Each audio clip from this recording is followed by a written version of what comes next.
Can everyone hear me? Yes. All right. Honorable Mr. Chairman, Declan Mahawani. May the luck of the Irish be with us tonight.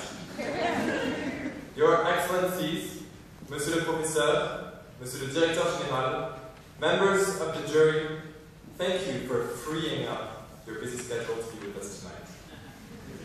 Most belle girl, whose elegance has finally found the decor to match her beauty.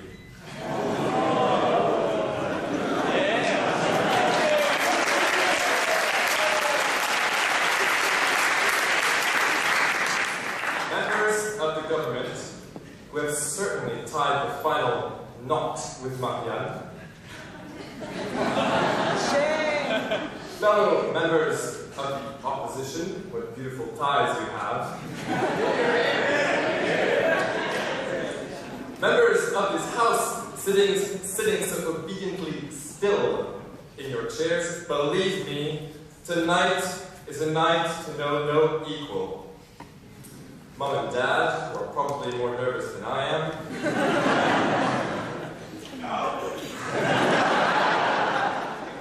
Ladies and gentlemen, a week ago, March 17th, was St. Patrick's Day. According to legend, an old man once approached St. Patrick in order to understand the notion of the Trinity. How could an entity be the Father, the Son, and the Ghost at the same time? He wasn't quite sure. As the legend goes, St. Patrick picked a shamrock, a trèfle, from the ground and told him, "Behold these 3 leaves." The shamrock is a living example of Trinity in unity, a 3-for-1 deal. Tonight, I bring before you a different kind of shamrock. Quote, liberty, equality, fraternity, unquote. Tonight is not about picking apart leaves. She loves me, she loves me not. Loves me. No, tonight is about the French national motto in its entirety. We, the members of the opposition, believe that a great motto, a motto you can believe in, answers 3 fundamental questions. Who are we? What do we stand for? Where do we go from here? Liberty, equality, fraternity is a motto that has been instilled in our culture through endless, mind-numbing repetition. Well, tonight, let us question that repetition. Let us ask ourselves whether our motto really tells us who we are, what we stand for, and where we go from here. Let us come to terms with the fact that our motto has become a very different kind of shamrock. Indeed, it has become a sham. One of the greatest shams of modern-day politics. Of course, we, the members of the opposition, believe in each one of the single individual ideals of liberty, equality, and fraternity separately. What we question, however, is the motto that stems from their collection. No, thank you. Take it all or leave it all. Tonight, the members of the opposition I have the privilege of introducing will show you why this motto is simply not enough to answer these 3 questions. Who are we? What do we stand for? Where do we go from here? Who said that we have to answer these 3 questions? I believe that a great motto is defined by these 3 questions. They might be simple, but they are fundamental. First, the political stall will show you why liberty, equality, fraternity doesn't tell us enough about who we are. Who we are is both a result of our past history and our present identity. No, thank you, sir. This motto's history is far from being aligned with our present identity. Born out of the French Revolution, the motto was hotly debated. I'll take that at the end of my story. The motto was hotly debated for more than 50 years. The liberals fought for liberty, the socialists fought for equality, no one really fought for fraternity, and Robespierre made it official with a democratic style we all knew he had. It will take a bit of a minute, but I'll come back to you. His decision was overturned by one of France's many short, angry leaders, Napoleon, whose decision was overturned again by an even scarier French force, like that.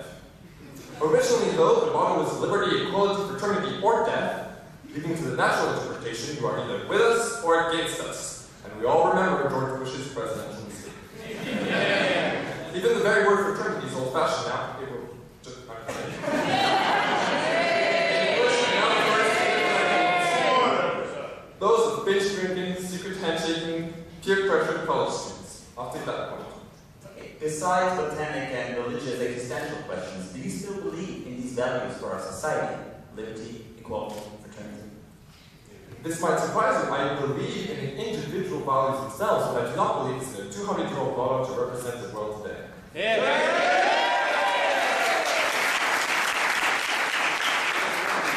Secondly, my colleague Abdul will show you that a good motto, a motto we can believe in, must tell us what we stand for. We are in the most pill-popping, oil-guzzling, I'm sorry, I'll take that at the end. We are in the most pill-popping, oil-guzzling, energy-consuming, soul-searching, culturally confused, period-era generation, period of history, period. And yet you continue to be blinded by a 200-year-old torch of ideals which you cling on to so desperately, free-falling down the darkest and deepest precipice of human denial in modern-day history. Mr. Speaker, you probably had another motto in mind to get rid of this 200-year-old treasure. If you want a new motto, ask the people. There are 65 million people with 65 million suggestions.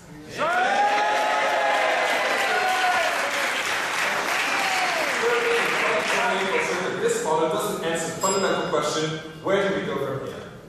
We simply cannot claim to have the same dreams today that those under the terror. Liberté, égalité, fraternité, you chant. Look at the world around you. Our globalized world faces new challenges. Our vocabulary is changing. Global warming, globalization, internet, are words that are barely older than my parents. We need a motto that reflects our challenges, that reflects our dreams. And these few words are not enough to tell us where we are going. And finally, it will be up to our whip, my very dear colleague Hugo, to remind us that this country needs a new face, a new motto, a motto giving us identity, direction, and hope. The shamrock, Mr. Chairman, members of the jury, is a living triptych, a symbol of Ireland. Tonight, we members of this House must realize that the very own triptych must be put into question and realize that all it takes to turn a sham into a rock on which to build a great nation is a symbol. A new symbol